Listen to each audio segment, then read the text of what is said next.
오늘도 우리가 주님 앞으로 신실한 모습으로 나아갈 수 있기를 바랍니다. 하나님이 우리를 사랑하십니다. 여러분 믿으십니까?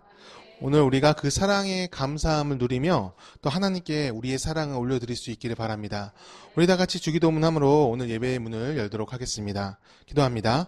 하늘에 계신 우리 아버지, 아버지의 이름을 거룩하게 하시며 아버지의 나라가 오게 하시며 아버지의 뜻이 하늘에서와 같이 땅에서도 이루어지게 하소서.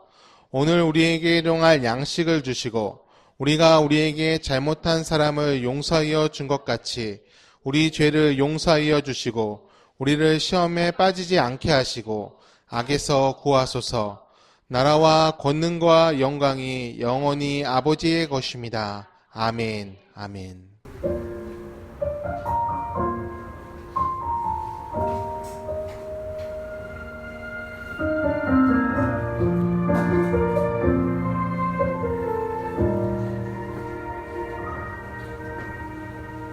힘들고 지쳐 낭낭하고 넘어져 일어나니 전혀 없을 때에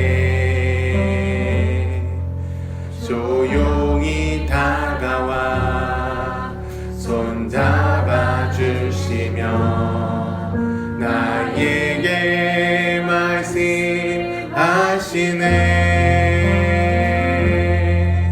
나에게 실망하여 내 자신 연약해 고통 속에 눈물 흘릴 때에 작은 난 그 손길 눈물 닦아주시며 나에게 말씀하시네. 너는 내 아들이라. 너는 내 아들이라. 오늘날 내가 너를 낳았도다. 너는 내 아들이라. 나의 살아가는 내 아들이라. 힘들고 지쳐 낭망하고 넘어졌을 때 힘들고 지쳐 낭망하고 넘어져 일어나니 전혀 없을 때에 조용히 다가와 손잡아 주시며 나에게 말씀하시네. 나에게 실망하여 내 자신 연약해 고통 속에 눈물 흘릴 때에 못작은 난 그 손길 눈물 닦아주시며 나에게 말씀하시네. 너는 내 아들이라. 너는 내 아들이라. 오늘날 내가 너를 낳았도다. 너는 내 아들이라. 나의 살아가는 내 아들이라. 너는 언제나 변함없이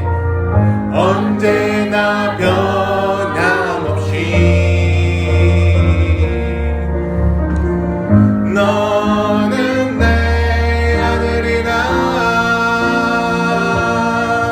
나의 십자가 걷던 내 산의 길 걷던 늘어 내가 너를 낳았으니 너는 내 아들이라.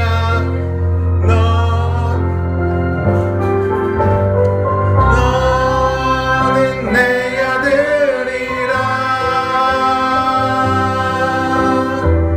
오늘날 내가 너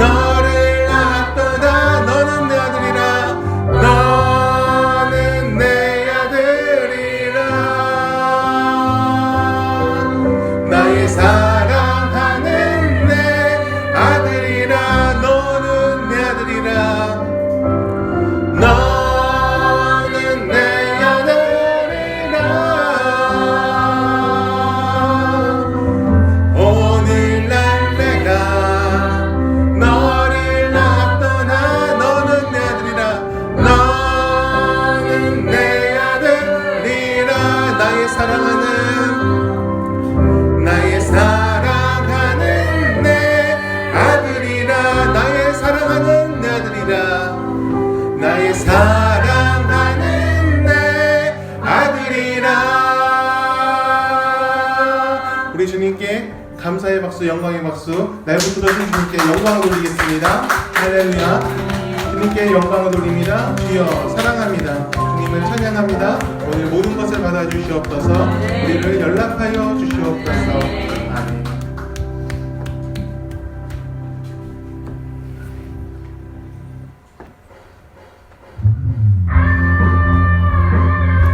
박수 치면서 우리 주님을 찬양합니다.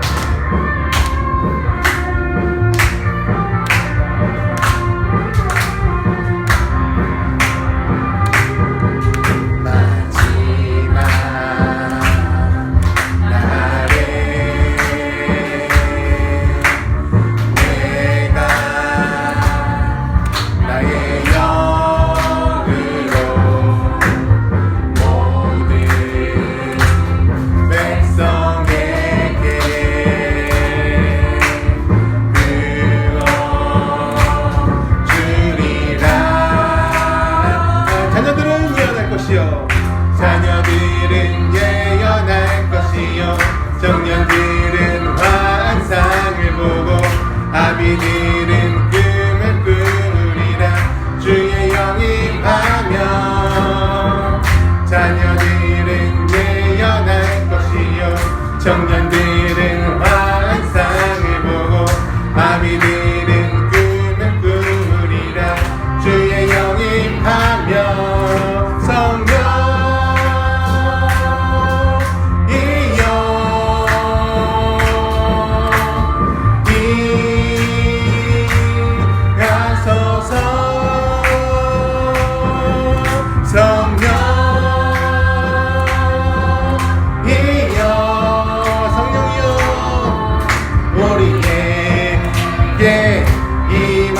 마지막 날에 내가 너의 영으로 모든 백성에게 부어주리라. 날에 내가 나의 영으로 내가 나의 영으로 모든 백성에게 부어주리라. 자녀들은 예언할 것이요 청년들은 환상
우리에게 임하소서. 우리 주님께 영광의 박수 올려드립니다. 할렐루야. 주의 날이 우리 가운데 임하기를 원합니다. 주님 함께 이어 주시옵소서. 주여 이끌어 주시옵소서.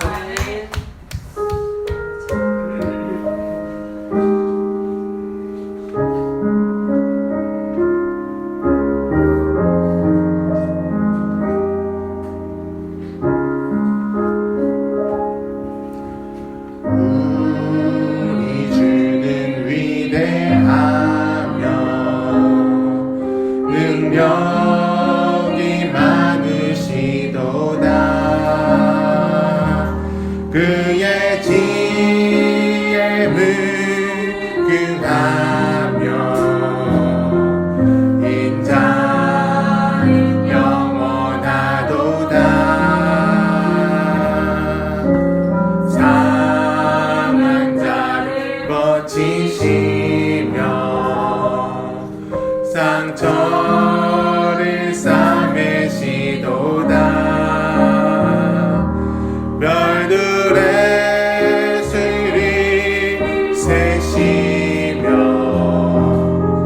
이름을 붙이셨도다. 그가 구름으로 하늘을 덮으시며 땅을 위하여 이 준비하시니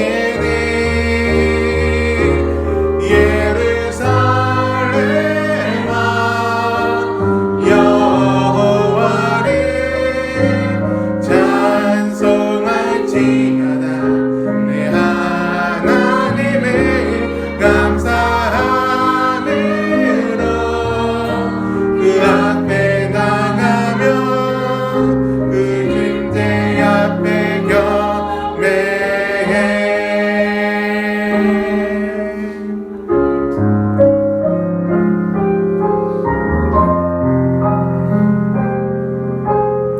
상한 자를 고치시며 상처를 싸매시도다. 상한 자를 고치시며 상처를 싸매시도다. 별들의 수를 세시며 이름을 붙이셨도다. 그가 구름으로 하늘을 덮으시며 그가 구름으로 하늘을 덮으시며 땅을 위하여 비준비야. 그가 구름으로 하늘을 덮으시며 그가 구름으로 하늘을 덮으시며 땅을 위하여 비준비하시니 예루살렘아 예루살렘아 여호와를 찬송할지어다. 내 하나님을 감사함으로 그 앞에 나가며 주 임재 앞에 경배. 예루살렘아 여호와를 찬송할지어다. 예루살렘아 여호와를 찬송할지어다. 내 하나님을 감사함으로 그 앞에 나가며 주 임재 앞에 경배해. 아멘. 오늘 시간에 우리가 함께 기도해 나가기 원합니다. 아버지, 우리가 주님 임재 앞으로 나가기 원합니다. 은혜 보이지 않아도 항상 주님의 숨결을 느끼며 오늘을 살 수 있길 바랍니다. 주님, 오늘 나를 붙들어 주옵소서. 특별히 우리가 같이 기도할 때 우리나라를 위해서 아버지 기도하기 원합니다. 고통 가운데 또 분열함 가운데 그리고 아픔 가운데 있는 사람들이 너무나 많이 있습니다. 하나님을 믿는다는 사람들조차 상처투성이로 살고 있는 오늘날의 현실을 봅니다. 주여, 자비를 베풀어 주시옵소서. 우리 가운데 은혜를 베풀어 주옵소서. 간구하는 기도를 들으시고 아버지의 선한 뜻을 베풀어 주시옵소서. 우리 다 같이 기도하시겠습니다. 은혜로우신 주님 아버지, 성령께서 함께 하시기를 원합니다. 오늘 이곳에서 우리가 기도하여 나갈 때 아버지 주의 응답이 있기 원합니다. 주의 자비가 베풀어지기를 원합니다. 아버지, 이 세상이 너무나 아버지 타락하였습니다. 악으로 가득합니다. 아버지, 서로의 마음에 상처를 주고 아버지 찢어진 영혼들이 너무나 많이 있습니다. 주여 그늘을 겨 주옵소서. 주 안에서 하나님을 느끼게 도와주시옵소서. 하나님 없이 우리가 살 수 없습니다. 하나님 없이 우리가 아버지 이 땅을 아버지 견딜 수가 없습니다. 아버지, 간절히 바라나니 도와주시옵소서. 붙들어 주시옵소서. 이 땅이 아버지의 땅이 될 수 있도록, 이 땅이 주의 나라가 될 수 있도록 아버지 역사하여 주옵소서. 찢어진 마음을 붙여주시고 갈라진 마음을 메워주시옵소서. 상처받은 마음을 유발해 주시고 분노하는 영혼을 아버지 다스려 주시옵소서. 주여, 이 땅의 회복의 영혼이 막 원합니다. 아버지, 교회를 살려주옵소서. 교회를 일으켜 주옵소서. 타락하고 어리석은 여들이 너무나 많이 있습니다. 아버지, 일어날 수 있게 도와주옵소서. 아버지, 악한 영혼을 끊어내게 도와주시고 오직 주님을 사랑하는 갈망과 은혜 가운데 다시금 일어날 수 있게 도와주시옵소서. 오 주여 함께 하여 주시옵소서. 함께 하여 주시옵소서. 아버지, 감사합니다. 기도해 주시옵소서. 감사합니다.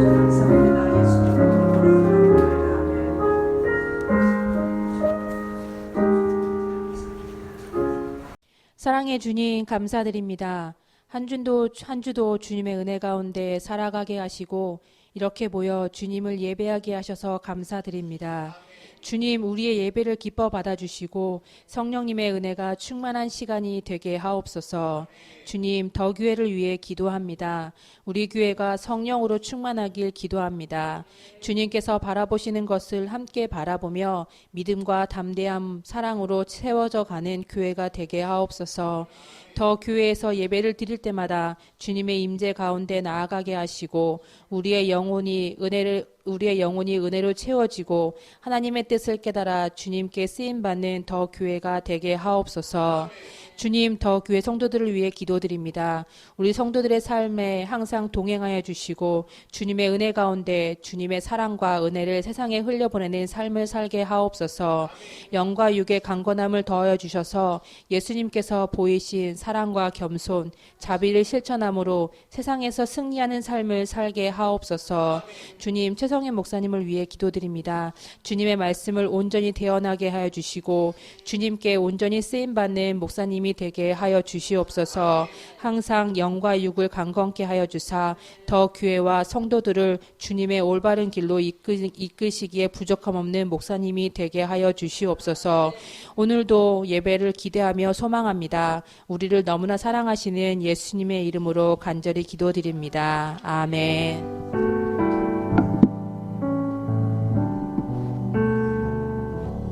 주의 인자는 끝이었고 그의 자비는 물그가며 아침마다 새롭고 늘 새로우니 주의 성실이 기미라 성실하신 주님.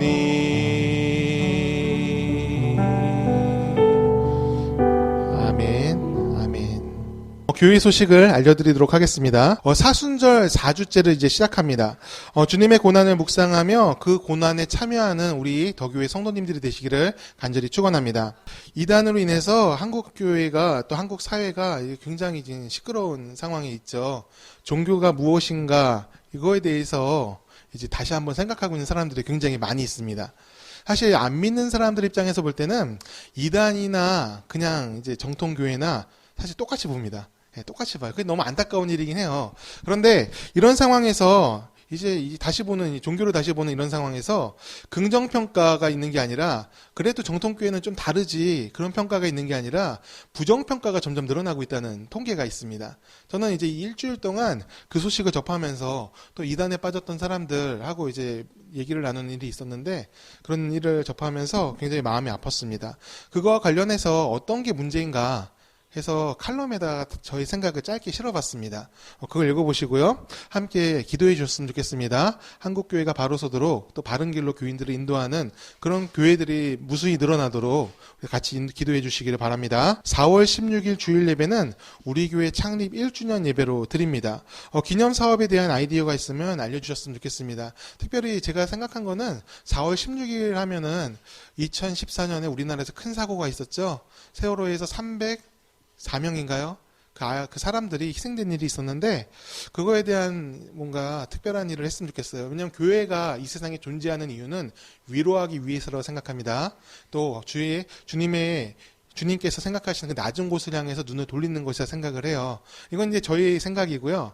우리가 이제 함께 마음을 모아서 생각을 모아서 그날에 무언가 좋은 예배를 드리고 좋은 곳에 선한 영향력을 끼칠 수 있는 그런 일을 준비를 해봤으면 좋겠습니다. 예, 한번 같이 기도하면서 그날을 만들어 가길 바랍니다. 기도 제목을 제가 매일 이제 주보에다가 나름대로 업데이트를 하고 있습니다. 특별히 지금 우리나라가 굉장히 혼란스러운 시기죠. 사회도 그렇고 뭐 정치권도 그렇고 경제도 그렇고 하나 이제 국민들한테 뭔가 기쁨을 주는 일이 없는 것 같아요. 갈라진 팀이 너무 크고 분열하고 갈등하고 서로 화내고 있는 그런 상황들이 너무 많은 것 같습니다. 저는 이럴 때 더 기도해야 된다고 생각을 합니다. 기도를 해서 하나님께서 우리의 기도를 들으시도록 그리고 우리에게 역사하실 이 대한민국에 개입하실 명분을 드렸으면 좋겠어요. 갈망하는 자의 기도를 주님께서 꼭 기억하십니다. 갈망함으로 같이 기도해 주시기를 바랍니다. 하나님 말씀 같이 보도록 하겠습니다. 오늘 우리에게 주시는 주님의 말씀은 창세기 45장 4절부터 11절의 말씀입니다. 우리 다 같이 자리에서 일어나서 읽도록 하겠습니다.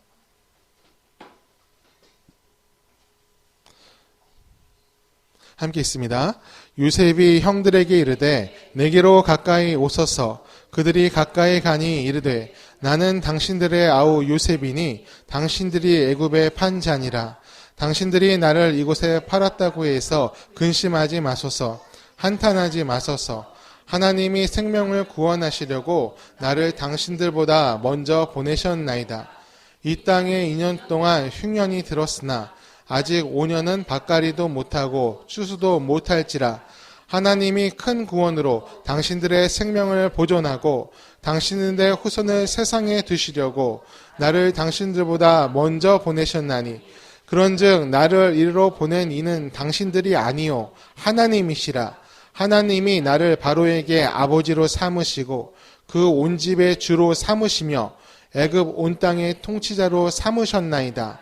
당신들은 속히 아버지께로 올라가서 아뢰기를 아버지의 아들 요셉의 말에 하나님이 나를 애굽 전국의 주로 세우셨으니 지체 말고 내게로 내려오사 아버지의 아들들과 아버지의 손자들과 아버지의 양과 소와 모든 소유가 곧센 땅에 머물며 나와 가깝게 하소서.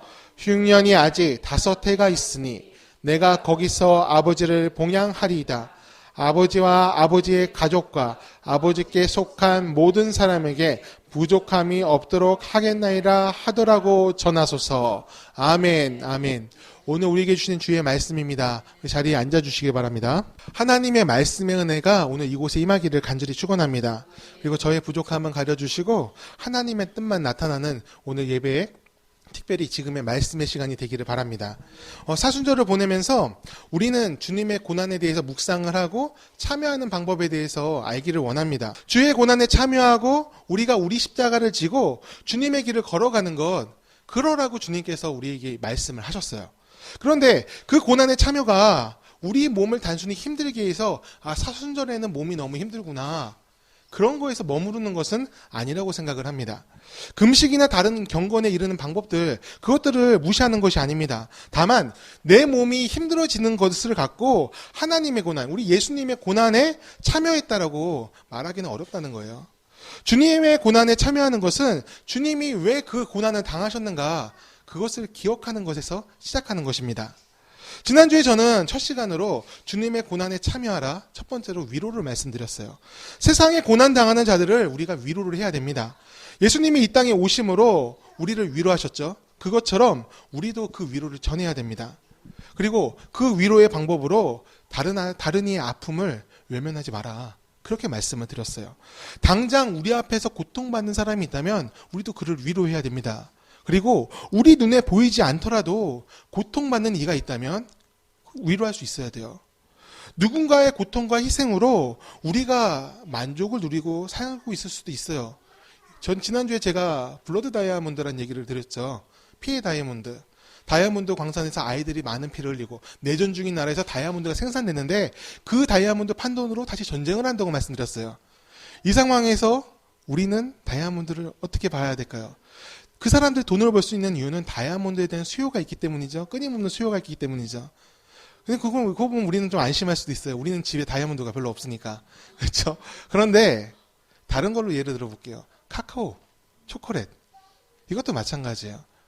주로 아프리카에서 카카오가 싸게 들어오죠. 그런데 그 사람들은 거기에다 그 아프리카 사람들은 아주 싼 임금으로 노동력을 갈아 넣고 있어요. 그 카카오가 많이 나온 나라들 분위기가 그 인권이라는 것은 거의 낮은 수준이고 많은 사람들의 피로서 소수의 사람들이 이익을 취하고 대다수의 사람들은 가난과 기아에서 허덕이고 있습니다. 근데 우리는 초콜릿을 어떻게 바라봐야 될까요? 먹지 말라는 뜻이 아니에요. 우리가 그거에 대해 관심을 써야 된다는 거예요. 어떻게 이 구조를 바꿀 수 있을까 생각까지 가야 된다는 거예요. 작은 노력이 하나의 발걸음을 만드는 것처럼 우리가 잊지 않는다면 방법을 구할 수가 있다는 겁니다. 유튜브로 보다 보면 국경 없는 사회 그 광고가 계속 나와요. 그래서 한번 알아봤어요. 어떤 사람들이 가나. 자원봉사더라고요. 그들이 특별히 가는 곳은 그런 곳으로 가는 거예요. 삶의 환경이 어그러져 있는 곳, 빈부격차가 심한 곳, 도움이 필요한 곳, 그곳을 외면하지 않는 겁니다. 작은 발걸음이에요. 아무런 흔적도 안 남을 수도 있습니다. 하지만 그 발걸음이 큰 걸음들을 만들어가는 거예요. 한 명이 모이고 두 명이 모이고. 세상을 바라보는 관점이 우리도 그래야 될 줄 믿습니다. 세상의 고통을 외면하지 않고 내가 지금 편안하게 사는 것이 거기서 만족하는 것이 아니라 그 편안함이 어떻게 시작됐는지도 바라봐야 된다는 거예요. 오늘은 예수님의 고난에 참여하는 두 번째 방법, 기다림에 대해서 말씀을 드리려고 그래요. 하나님은 사람을 이렇게 그냥 쓰시는 법이 없습니다. 연단이라는 시간을 꼭 거치게 하십니다. 연단은 꼭 필요한 것일까요? 연단 받고 싶으십니까? 저는 사양하고 싶어요. 개인적인 입장에서, 제 입장에서는 연단은 너무 힘듭니다. 여러 번 받아보기도 했지만 그 과정은 되도록이면 피하고 싶어요. 그런데 하나님 입장에서는 조금 많이 다릅니다. 그냥 주님은 무작정 우리를 쓰실 수가 없습니다. 우리가 하나님께서 쓰실 그릇이 되어 있어야 돼요. 어떤 그릇입니까? 단단해야 돼요. 쉽게 깨지면 안 되니까. 그리고 넓어야 돼요. 많은 것을 담아내야 되니까. 은혜를 담으려면, 그리고 뜻을 담으려면 그릇이 되어야 되잖아요. 그리고 먼지가 묻어 있으면 안 돼요. 깨끗한 그릇이 되어 있어야 주님께서 우리를 쓰실 수가 있는 겁니다. 그런 사람이 되도록 우리를 연단이라는 과정을 거치게 하십니다. 오늘 우리가 읽은 본문 속의 사람 요셉도 바로 그 연단 과정에 있는 사람입니다. 요셉은 아버지 야곱의 사랑을 많이 받았던 사람입니다. 형제가 많았어요. 아이 때부터 그는 좀 남달랐습니다. 요셉은요, 유채색 옷을 입었다고 그래요. 오늘날처럼 옷감이 발달한 시대가 아니잖아요. 다른 형제들은 험한 일을 하고 거친 옷감으로 만든 옷을 입거나 색이 없는 옷을 입거나 아니면 동물 가죽 옷을 입었을 겁니다. 근데 요셉만 특별한 대우를 받았어요. 그는 또 목동의 일도 그 야곱의 가족들이 전부 다 유목민이잖아요. 근데 요셉은 그 양들을 돌보고 가축을 돌보는 일을 하지 않았던 것 같아요. 돌봤다는 말이 없잖아요. 11번째 아들이 아버지 곁에 붙어서 특별 대우를 받으면서 장자처럼 지냈던 거예요. 장자는 따로 있는데 특별한 사랑을 받은 것입니다. 여러분, 요셉은요, 어떤 사람이었을까요? 본성은 그렇게 나쁘진 않았을 것 같아요. 하지만 저는 이렇게 생각해요. 겸손하진 않았던 것 같아요. 그는 두 번의 특별한 꿈을 꿉니다. 하나는 11개의 볕단이 자신의 볕단을 향해서 절을 하는 꿈을 꾸죠. 그리고 또 하나는 11개의 별과 또 해와 달이 자신의 별을 향해서 절을 하는 꿈을 꿉니다. 여러분, 이런 꿈을 꾸면 어떻게 해야 될까요? 여러분 자랑하시겠습니까? 복권사요? 그런데 이 야곱의 집안의 형제들 그 역학 관계를 알면 절대로 말하면 안 돼요. 왜냐하면 이거 야곱의 형제들은 참 12명의 형제들이 있잖아요. 요셉은 11번째고. 근데 요셉의 위로 10명이 있는데 전부 다 배다른 형제입니다. 어머니가 다 달라요. 아버지만 같고. 그 안에서 얼마나 치열했겠어요. 장자의 권위를 가진 사람은 따로 있고 그 가운데 형제들끼리 견제하며 지냈을 확률이 높습니다. 전부 형이에요. 아버지 야곱이 자신의 편애해서 형들이 자기를 싫어하는 걸 요셉은 알았을 겁니다. 알았는데도 그 꿈 얘기를 서슴없이 해버립니다. 자랑한 듯이 막 얘기하는 거예요. 형제들 다 모여보세요. 아버지 어머니 다 모여보세요. 제가 꿈을 꿨어요. 그러면서 하나하나 다 풀어냅니다. 이거 어이없는 일이에요. 요셉이 왜 그랬을까요? 순진해서 그랬을까요? 아니요. 전혀 다른 이유입니다. 아버지의 백을 믿은 겁니다. 내가 이렇게 얘기해도 아버지가 나의 든든한 배경이 되니까 형들이 나를 못 건드린다. 난 그렇게 생각한 거예요. 꿈 내용의 해석도 요셉이 하지 못했습니다. 이게 무슨 꿈인지 몰랐어요, 그때. 근데 자기가 절을 받으니까, 딱 봐도 형들한테 절 받고, 아버지, 어머니한테도 절을 받는 사람이 되는 거니까, 뭔가 이제 신나서 그냥 다 말을 해버린 거예요. 겸손하고는 거리가 멀었던 요셉이었습니다.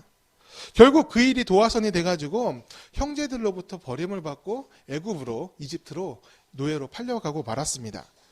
요셉의 시련은 거기서 끝나지가 않죠. 누명을 쓰고 지하 감옥에 갇힙니다. 오늘날의 지하 감옥보다 하고는 비교할 수 없는 곳이에요. 그 당시에 지하 감옥이 어디 있습니까? 보디발이라는 친위대장의 집에 있던 감옥이에요. 빛이 들어오지 않습니다. 먹을 것도 충분하지 않습니다. 거기서 죽을 수도 있어요. 재판 없잖아요. 언제 나올지 모르는 겁니다. 계속 거기 있을 수도 있는 거, 평생 거기서 살아야 될 수도 있는 상황입니다. 그것은 희망이 없다는 뜻이 됩니다. 소망이 없어요. 거기 들어간 즉시 절망 가운데 들어가는 겁니다. 하지만 반전이 일어나죠. 아무도 해석하지 못했던 이집트 파라오의 꿈을 요셉이 풀이하는 일이 생깁니다.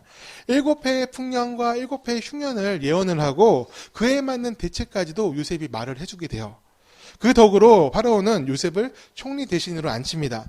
넘버 2가 그 나라의 애굽의 넘버 2가 된 거예요. 인생 역전이 되고 대박이 난 거죠. 자, 로또보다 더 좋은 겁니다, 이게. 자, 노예 생활의 기억은 이제 저편으로 사라졌습니다. 모든 권력을 쥔 부귀영화를 이제 요셉이 누리게 되었습니다. 그때 요셉 앞에 놀라운 일이 생겨요. 어떤 일이 생깁니까? 자신을 노예로 팔았던 형제들이 자기 앞에 온 거예요. 그 꿈에서처럼 자기한테 절을 하는 일이 생깁니다. 여러분 이때 어떤 기분이었을까요, 요셉이? 통쾌함? 전 한번 어제 설교를 준비하면서 요셉의 마음속에 한번 들어가 봤습니까? 나라면은 어땠을까? 그랬더니 분노가 일어나더라고요. 분노. 그때 형제들이 나한테 와서 절하는 걸 보고 요셉의 마음속에는 저는 분노가 일어났을 거라 생각해요. 저는 이게 일반적이라 생각을 합니다. 그리고 상황이 역전됐으니까 형들이 나를 팔았지만 나는 그 꿈대로 그 예언대로 이렇게 성공해서 여기 앉아있다. 상황이 역전되었어요. 그때 카타르시스를 요셉이 느꼈을 것 같아요. 쾌감 같은 것을. 실제로 요셉은요. 형들에 대해서 나쁜 마음을 가졌는지는 모르겠지만 어려운 상황으로 만들어갑니다. 시므온을 인질로 잡죠. 그리고 베냐민을 데려오라고 억지로 부립니다. 그리고 동생 베냐민이 오니까 그 베냐민의 자루에 은잔을 넣어가지고 그 베냐민을 도둑으로 몰기도 해요. 뭔가 복수심에서 그런 것처럼 상황을 그렇게 만들어갑니다. 그런데 그 내용을 읽다 보면, 그 말씀을 읽다 보면 요셉이 복수심에서만 그런 것은 아니라는 것을 알 수가 있어요. 형제들이 자신을 이제 과거에 팔았잖아요. 그 팔았을 때처럼 행동하는지를 보고 싶었던 것 같아요. 베냐민이 공경에 처하니까 배다른 형제잖아요. 배다른 막내고 얘를 버리고 그냥 가는가 아니면 지키는가. 그걸 보고 싶었던 것 같습니다. 다행히도 형제들은 요셉 때의 잘못을 반복하지 않습니다.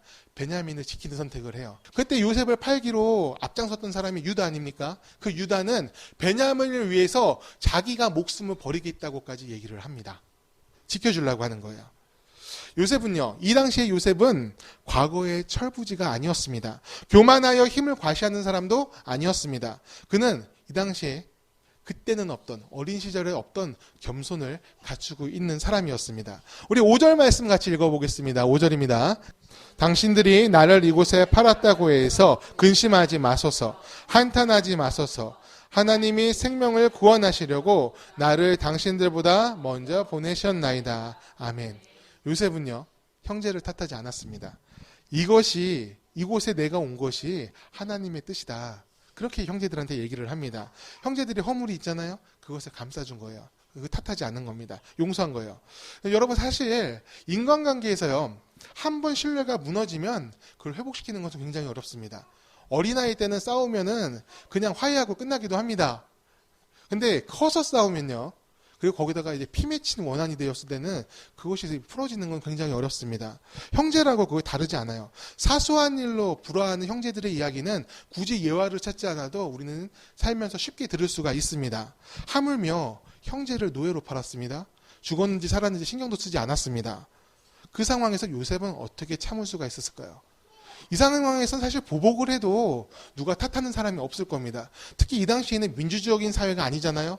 법이 지배하는 사회가 아니지 않습니까? 권력이 지배하고 힘이 지배하고 그리고 권세를 가진 자가 약한 자를 처단을 해도 어떻게 반항할 수 없는 시대예요. 이 당시에 총리였던 요셉이 형제들을 향해서 처벌을 내렸어도 누가 하나 탓하지 않았을 겁니다. 근데 요셉은 그 순간을 견뎌냅니다. 참아내요. 그것을 왜 그렇게 할 수 있었느냐? 요셉이 어떻게 그렇게 할 수 있었느냐? 그것을 알려면 우리는 요셉의 시간을 살펴봐야 됩니다. 특별히 감옥에 갇혔던 그 3년의 시간을 우리는 한번 알아봐야 돼요. 3년의 시간 동안 요셉에게는 변한 것이 있습니다. 그리고 변하지 않은 것이 있어요. 먼저 저는 변하지 않은 것부터 말씀드리려고 합니다. 요셉은요, 하나님을 경외했습니다. 어릴 때부터 주님을 알았고 주님을 경외하는 삶을 살았고 감옥 안에 있을 때도 그것이 변하지 않았어요. 경외함이 무엇이냐? 존경하고 두려워한다는 뜻입니다. 요셉은 보디발의 아내가 자신을 유혹할 때 그 유혹에 빠지지 않는 이유를 하나님을 예를 들었어요. 주께서 지금 나를 지켜보고 계시는데 어찌 내가 주님 앞에서 범죄할 수 있느냐. 그렇게 얘기를 합니다. 근데 그것이 감옥에서도 마찬가지였어요. 하나님을 여전히 의지했습니다. 하나님을 떠나질 않았어요. 그 증거가 요셉이 형제들을 다시 만났을 때 보복을 당할까 두려워하는 형제들한테 이렇게 얘기해요. 7절 읽겠습니다. 7절 같이 읽습니다. 하나님이 큰 구원으로 당신들의 생명을 보존하고 당신들의 후손을 세상에 두시려고 나를 당신들보다 먼저 보내셨나니. 사실 5절의 말씀의 반복이에요. 계속 같은 얘기하는 거예요. 형제들이 당신들의 생명을 보존시키려고 주님께서 나를 이곳에 보내셨다. 이렇게 얘기해요. 이 말은 8절에서도 반복이 되고요. 훗날 야곱이 죽고 형제들이 또 두려움에 빠집니다. 아버지 때문에 요셉이 우리를 이렇게 잘 대해준 건데 이제 아버지가 죽었으니까 이제 우리 죽을지도 모르겠다. 그래서 요셉한테 달려가서 우리는 당신의 종입니다. 그러면서 막 코스프레를 하죠. 그때 요셉이 울면서 얘기해요. 형제들, 이곳에 보내신 것은 하나님인데 염려하지 말라고.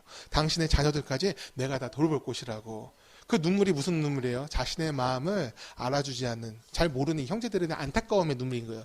그러니까 요셉은 처음부터 하나님께서 나를 보내셨다. 이게 진심이었던 거예요. 형제들이 나를 미워해서 이곳에 나를 팔았지만 주님께서는 그것까지도 선으로 바꾸사 우리 모두를 살리기 위한 계획으로 쓰셨다. 그 믿음이 그 안에 있던 것입니다. 요셉이 처음부터 이렇게 생각했느냐? 이걸 다 알고 있었느냐? 저는 그렇지 않다고 생각해요. 요셉이 언제 그러면 이것을 알았을까? 그 꿈이 실현된다는 것을 언제 알았을까? 저는 형제들이 요셉 앞에 와서 무릎 꿇었던 그 순간 다 기억나게 하셨을 것 같아요. 하나님이. 그 전까지는 어렴풋이 선하게 쓰시겠지는 있었지만 어떻게 될지 몰랐을 거라 생각을 합니다. 그것은 감옥에서도 마찬가지였어요. 감옥에 갇혀있는 기간이 3년이나 되었어요. 아까도 말씀드렸지만 그 감옥에는 언제 나간다가 없는 겁니다. 평생 있을 수도 있고 여기서 죽을 수도 있고 빛이 없는 감옥에서 절망과 시련의 나라, 눈물의 나날만 보냈을 수가 있어요. 하지만 그곳에서 그는 여전히 하나님을 믿었습니다. 자신을 버리시지 않으시는 하나님, 항상 함께 하시는 하나님, 나를 부르시고 이끄신 하나님이 오늘도 나와 함께 하신다. 그것을 믿었을 거예요. 감옥에서 그러면은 진짜 매일 찬양하고 매일 찬송하고 감사함으로 기도했느냐? 여러분, 우리가 감옥에 갇힌다면 그럴 수 있을까요? 물론 희망을 놓지는 않을 수 있을 것 같아요. 하지만 매번 찬양하고 기도한다는 것은 사실 되게 어려워요. 요셉에 비해서 전 절망도 나왔을 거라 생각해요. 탄식도 나왔을 거라 생각합니다. 그리고 하나님을 향한 탄원도 나왔을 거예요. 주여, 제가 무엇을 잘못했는데 저는 주의 시선을 의식해서 그 아내와 간통을 저지르지 않았어요. 그리고 저는 보디발한테 노예 신분답게 충성되게 일했어요. 집사답게 일했어요. 나는 잘못한 것이 없는데 왜 제가 여기 있습니까? 그렇게 탄원할 수도 있었을 것 같아요. 했을 거라고 생각합니다. 왜냐면 우리들도 마찬가지잖아요. 성인 군자만 이 세상에 있는 게 아니고 그런 사람은 드물어요. 대부분은 고난이 오면 힘들어합니다. 그리고 절망이 오면 쓰러집니다. 그리고 그 입에서 원망하는 말이 누구든지 나올 수가 있어요. 다만 요셉이 좀 다른 게 하나 있어요. 그 모든 것을 하나님 안에서 했다는 거예요. 내가 고난 가운데 있을지라도 절망 가운데 있을지라도 주님에게서 벗어나지 않겠습니다. 주여 제게 힘을 주세요. 주여 이해는 나지 않지만 그래도 하나님 안에 있겠습니다. 그런 고백이 같이 나왔을 거라 생각을 합니다. 감옥에서 술 맡은 관원장을 만났습니다. 꿈을 풀이했습니다. 그런데 관원장이 자기를 구해줄 거라 생각했는데 오랫동안 자신을 잊었어요. 바로의 꿈을 해석해야 될 때가 돼야 그 술 맡은 관원장이 자신을 기억해냈습니다. 그리고 그때 적절하게 사용을 받아서 7년의 풍년과 흉년을 마쳤습니다. 그리고 형제들의 자신들한테 진짜 자기 앞에 와서 절하고 있는 그 모습을 목격합니다. 그것이 다 이루어질 때까지 요셉은 하나님의 계획 잘 몰랐을 거예요. 하지만 그 모든 일이 일어났을 때 그는 그것을 모른 척할 수 없었습니다. 그게 모든 것이 하나님의 계획이었고 은혜였다는 것을 알았습니다. 인고의 시간이 지난 다음에 주님께서 드디어 나를 쓰시는구나. 그 마음이 들었을 때 그는 온전한 순종의 길로 나아갈 수 있었습니다. 갑자기 그렇게 된 게 아니에요. 하나님을 경외하고 있었기 때문에 그 모든 것이 가능했습니다. 하나님을 경외하는 사람은 삶을 포기하지 않습니다. 여러분 믿으십니까? 우린 포기나 하지 않아요. 요셉은 하나님을 바라보며 감옥의 삶을 견뎌냈습니다. 우리가 항상 기도했을 때 주님께서 바로바로 응답 주시는 게 아니잖아요. 그렇죠? 하나님은 침묵하실 때도 있어요. 요셉이 감옥에서 기도했을 때 주님의 침묵이 느껴졌을 겁니다. 잘 몰랐으니까, 이해되지 않으니까 그 모든 것이 침묵처럼 느껴졌을 것입니다. 그리고 감옥 생활에서 지쳐갔을 거예요. 하지만 그 순간 요셉은 선을 넘지 않았어요. 창세기 39장 21절 여기 말씀 같이 한번 보겠습니다. 여호와께서 요셉과 함께 하시고 그에게 인자를 더하사 간수장에게 은혜를 받게 하심에 아멘. 하나님은 어떤 사람과 함께 하십니까? 자신을 의지하는 자, 하나님의 은혜를 구하는 자와 함께 하십니다. 방금 우리가 읽은 말씀에서 그에게 인자를 더하사라고 하셨어요. 그 인자는 자비를 얘기해요. 하나님의 긍휼을 얘기합니다. 하나님을 의지하는 자, 하나님께 도움을 구하는 자의 그 기도를 주님께서는 외면하지 않으십니다. 이 말씀은 요셉이 여전히 하나님을 의지하고 기도하며 은혜를 구했다는 거예요. 끊어지지 않았다. 감옥에서 손을 놓지 않았다. 그 뜻이 됩니다. 사람은 고난을 만나면 무너집니다. 믿음의 사람도 무너질 수 있어요. 하지만 다른 것이 하나 있습니다. 하나님의 선하심을 끝까지 믿는다는 거예요. 주의 선하심을 믿기에 오늘의 고난을 견디며 주어진 삶에 충실할 수가 있습니다. 방금 읽은 21장 다음에 23절의 말씀이 있는데 제가 읽어드릴게요. 거기서는 이렇게 얘기해요. 간수장이 그의 손에 맡긴 것을 무엇이든지 살펴보지 아니하였으니 이는 여호와께서 요셉과 함께 하심이라. 여호와께서 그를 범사에 형통하게 하셨더라. 아멘. 간수장이 요셉의 무엇을 보고 믿었을까요? 요셉이 성실히 일하니까 쟤는 좀 믿어도 되겠다 그러면서 감옥의 모든 일을 맡겼을까요? 한번 생각해 봤어요. 진짜 그럴 수 있을까? 여러분, 감옥에 들어온 사람은요, 기본적으로 범죄자예요. 살인을 했든, 도둑을 했든, 사기를 쳤든, 누군가한테 해를 끼치고 자신을 이익을 취하려고 했던 사람입니다. 그런 사람이 감옥에 옵니다. 여러분, 맞습니까? 그러면 요셉은 범죄자인 거예요. 감옥에 일단 있으니까. 그 범죄자를 어떻게 믿고 일을 맡깁니까? 그 감옥에 열쇠까지 준 것 같은데 어떻게 이런 일이 벌어질 수 있습니까? 간수장은 요셉의 죄 없음을 믿었던 것 같아요. 얘는 진짜 억울하게 왔구나. 그것을 믿었던 것 같습니다. 그가 소망 없는 감옥에서, 그 지하 감옥에서 하나님을 성실히 경외하는 모습을 보면서 그의 삶의 진실함을 같이 보았던 것 같습니다. 저런 사람이 죄인일 리가 없다. 요셉의 신앙을 보고 그 성품을 보고 그에게 신뢰를 줬던 거라 생각을 합니다. 저는요, 남들보다 늦게 군 생활을 시작했어요. 남들 다 갈 때 군대 안 가고 조금 늦게 가서 2년 정도 늦게 갔습니다. 늦게 간 군 생활이 생각보다 되게 피곤했습니다. 저보다 나이 어린 애들한테 존댓말 쓰는 거는 별로 그거 어렵지는 않았는데 걔네들이 저를 힘들게 해요. 야, 그 나이 먹고 왔으면 좀 잘하지 막 이러면서 저를 막 괴롭히는데 전 그래도 이제 군대 가서도 제가 좀 더 이제 강하게 한 게 있어요. 그 신앙생활을 좀 이제 세게 하려고 이제 여러 가지 저 나름의 규칙을 정해서 하나님을 경외하려고 노력을 했습니다. 그 중에 하나가 자기 전에 꼭 이제 관물대를 바라보고 무릎 꿇고 기도하는 거였어요. 1분이든 2분이든 하루를 마치면서 감사하는 기도를 하나님께 드렸습니다. 그런데 이제 그 당시에 이제 군대 문화가 요즘 군대 문화는 좀 달라졌어요. 그 당시에 집합 문화가 있었어요. 선임병이 후임병을 하는데 뭔가 마음에 안 드는 게 있으면은 집합을 시켜서 훈계를 하고 뭐 이제 욕을 먹든 뭐 어떤 일을 당하든 뭐 그런 일이 있었습니다. 그런데 그 제가 기도하는 시간 때 꼭 집합을 시키는 거예요. 안 하다가도 제가 기도하는 순간에 뭐 이제 집합시키는 경우도 있었습니다. 그럴 땐 제가 이제 조금 늦게 갔어요. 살짝. 서둘러 기도 끝내고 갔죠. 얼마나 늦었겠어요. 한 5초, 10초 늦었겠지. 근데 그거가 또 막 뭐라고 하는 거야. 그거 갖고. 하나님이 먼저냐, 내가 먼저냐. 이렇게 막 놀리듯이 막 얘기합니다. 그래갖고 제가 대답 안 하니까 그거 갖고 막 욕설을 하는 거예요. 너 눈에 보이는 게 뭔지 아냐? 막 그러면서 막 뭐라고 하는 겁니다. 그래도 저는 이제 그 습관을 좀 바꾸진 않았어요. 계속 그렇게 기도를 했고, 또 주일 성수나 수요예배 같은 것, 이제 항상 빠지지 않게 가려고 잘 지켰습니다. 근데 어느 날 제가 이제 상병 정도 됐을 때 간부가 부르는 겁니다. 너는 절실하게 하나님을 믿는 사람이니까 후임들 잘 챙겨주라고. 군 생활 다 힘드니까 네가 좀 잘 챙겨줬으면 좋겠다. 그러면서 부대 안에 있는 중요한 행사 같은 거 있을 때 저를 불러서 어떻게 하라고 지시를 하는 거예요. 그러니까 뭔가 믿을 만한 느낌이 들었나 봐요. 이렇게 지시를 해주는 거예요. 그리고 일병 때부터는 이제 점호 시간에 이제 또 집합 여전했죠. 뭐 선임병 집합시키는데 제가 일병 때쯤 되니까 저한테는 그렇게 얘기해요. 야, 내 밑으로 점호 끝나고 다 모여 말해놓고 최성현 너는 기도 끝나고 와. 이렇게 얘기하더라고요. 예.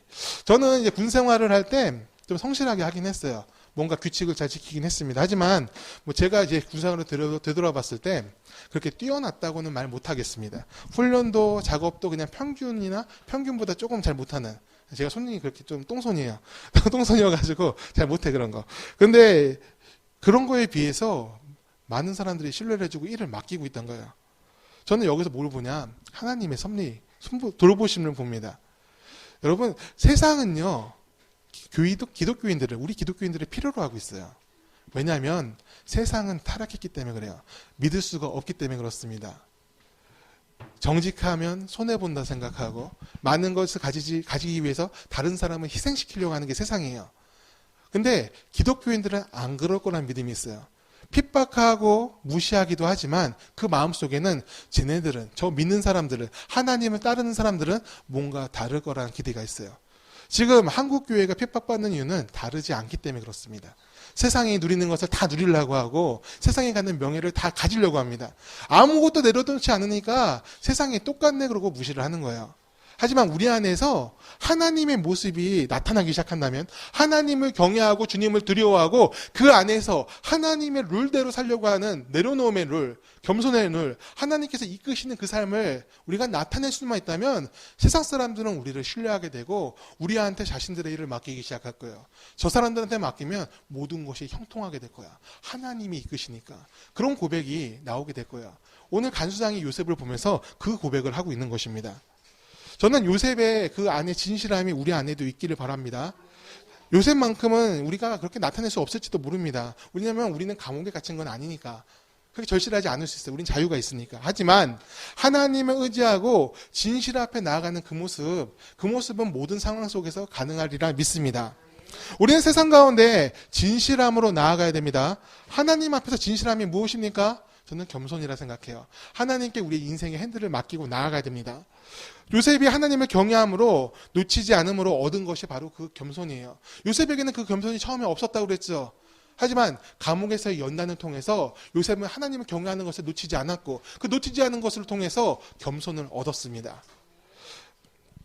오늘 우리가 하나님 앞에서 무엇을 나타내야 되겠습니까? 우리를 향한 주님의 때가 있어요.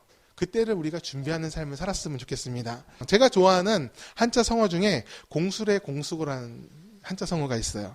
뜻은 다 아실 거예요. 인생은 빈손으로 왔다가 빈손으로 간다는 거예요. 저는 이 말을 항상 제 마음속에 새기려고 노력을 합니다. 왜냐하면 쓸데없는 탐욕으로부터 저를 지키고 싶습니다.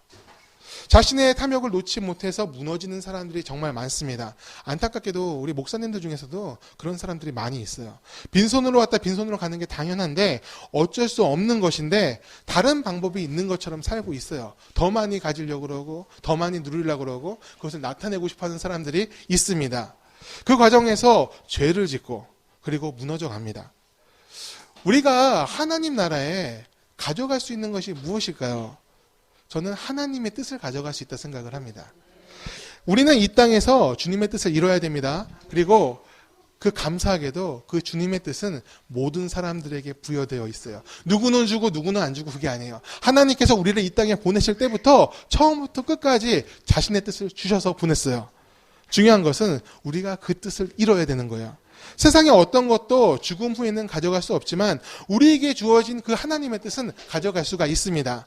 주님께서 그것을 가져오라고 말씀하시고 원하시고 계시기 때문입니다. 하나님께서 쓰실 만한 그릇으로 준비되길 바랍니다.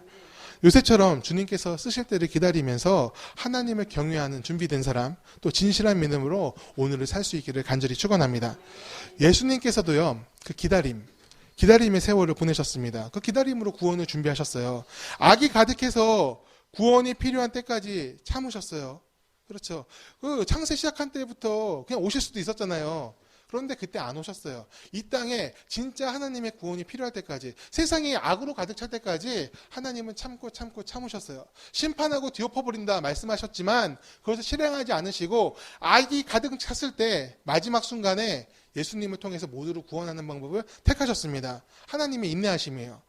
그리고 아기로 오셔서요. 예수님이 다른 방법으로 오실 수도 있었을 텐데 아기로 오셔서 무려 30년을 인간의 아들로 사셨어요. 모든 것을 우리 인간들처럼 다 체험을 하셨습니다. 눈물도 아픔도 기쁨도 다 알고 가신 거예요.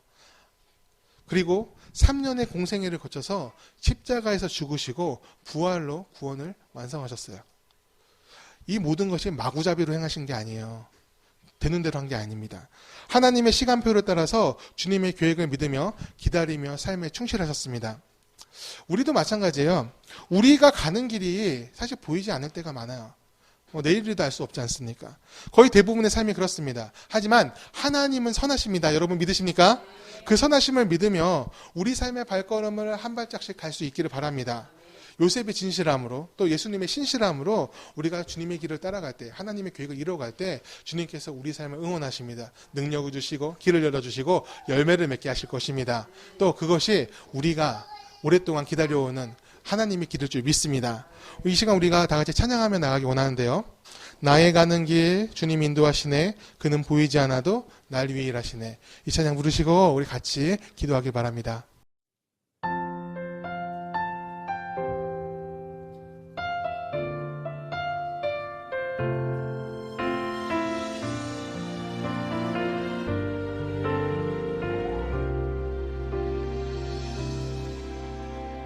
나의 가는 길 주님 인도하시네. 그는 보이지 않아도 날 위해 일하시네.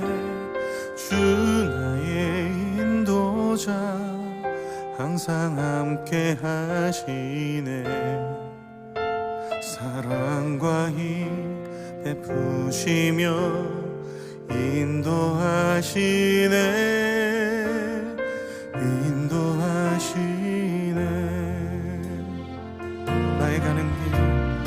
나의 가는 길 주님 인도하시네. 그는 보이지 않아도 날 위해 일하시네. 주 나의 인도자 항상 함께 하시네. 사랑과 힘 베푸시며 인도하시네.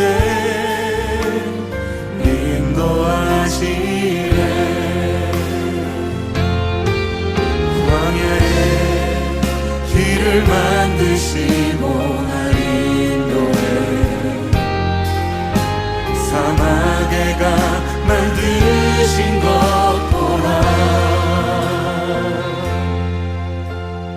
하늘과 땅 변해도 주의 말씀 영원히 내 삶 속에 새 일을 행하리. 나의 가는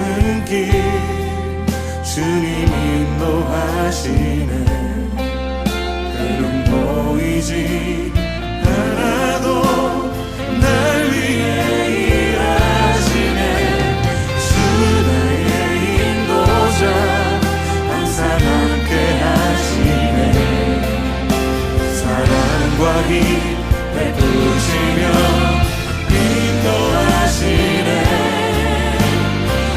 인도하시네 광야에 길을 만드시고 날 인도해 사막에 강 만드신 것 보라 하늘과 땅 변해도 주의 말씀 영원히 내 삶 속에 새 일을 행하리 나의 가는 길 주님 인도하시네 그는 보이지 않아도 날 위해 일하시네 주 나의 인도자 항상 함께 하시네 사랑과 힘 베푸시며 인도하시네 인도하시네 나의 가는 길 나의 가는 길 주님 인도하시네 그는 보이지 않아도 날 위해 일하시네 주 나의 인도자 항상 함께 하시네 사랑과 힘 베푸시며 인도하시네 인도하시네